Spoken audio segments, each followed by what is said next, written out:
mtazamaji, leo nimekuja na ajenda moja ambayo nimekuwa nikipokea maswali kutoka kwa watu wengi sana, tena Wasukuma ambao mimi nimekuwa nikifundisha hii lugha ya Kisukuma.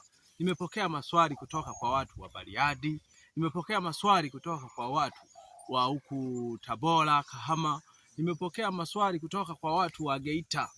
Yaani haya maswali nimeona lazima ni share na nyie, kwa sababu kama mimi nakutana nayo na nyie mtakutana nayo. Swali la kwanza, salamu ambayo unatakiwa usalimiane na mke wa mjomba. Mke wa mjomba, salamu yake wengi wamekuwa wakikatisha tu shortcut kwamba mke wa mjomba anakusalimia unasema emiza, anakusalimia mwababa. Ni kimakosa hiyo salamu. Pia mme wa shangazi, hii salamu anayokusalimia mme wa shangazi akusalimia mwababa, na yeye ni kimakosa. Ndugu mtazamaji, naomba tu nielewe tena unisikilize kwa makini, uelewe hiki ninachoenda kukizungumza hapa. Sasa nimesimama kabisa kwenye taratibu na mila na desturi za Kisukuma. Kama mwalimu wa Kisukuma leo nimeamua hili niliweke sawa, nilinyooshe. Nimekufundisha salamu, pia mimi mwenyewe nilikufundisha nikakwambia unaweza ukasalimiwa hivi na huyu mtu na huyu, na hao nikawataja. Ni kwa sababu wamekuwa wakikatisha tu hii salamu. Twende kazi. Mke wa mjomba. Tunaanzia mjomba kwanza. Mke wa mjomba, mami. Wewe mami unanisalimiaje?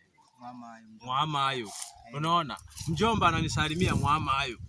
Lakini mke wako unatakiwa nisalimieje? Mke wangu anatakiwa kusalimia kwa kutumia jina la bibi yako. Unaona ndugu mtazamaji, anatakiwa alijue jina la bibi yangu kizaa mjomba, anisalimie kwamba kwa fulani. Umeona? Mjomba. Kwa nini wewe mke wako anakuita kwa jina la mama yako mzazi, hakuiti kwa jina la baba yako wakati ndio umesomea na hilo shule? Kwa sababu mimi mume wake lazima niite kwa kunisifu, kwa kukusifu kupitia mama yako aliyekuzaa. Halafu asikusifu kwa kupitia mzazi mwanaume, kwa sababu mwanaume yeye anamuita kwa mwanamume. Unaona ndugu mtazamaji, hapo sasa ndo utajua kwa nini mwanaume kwa mke wake anatakiwa muite kwa jina la mama yake wa kumzaa. Yaani anamsifu mama yake kwamba Mwanambati. Mwanambati maana yake amezaliwa na huyo mama. Sasa kupitia kuzaliwa pale yeye ndo amepata mme.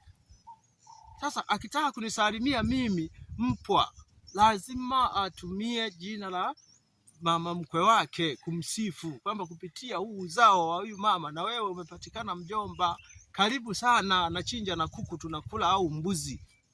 Sijui unanielewa, lakini akikatisha tu mwababa tunapoteza undugu. Ndugu mtazamaji, kama umependa masomo haya, hebu like hapo. Share na kwa wengine wakumbuke mila hizi wanapoziharibu. Tunahama hiyo point. Tunahamia upande mjomba.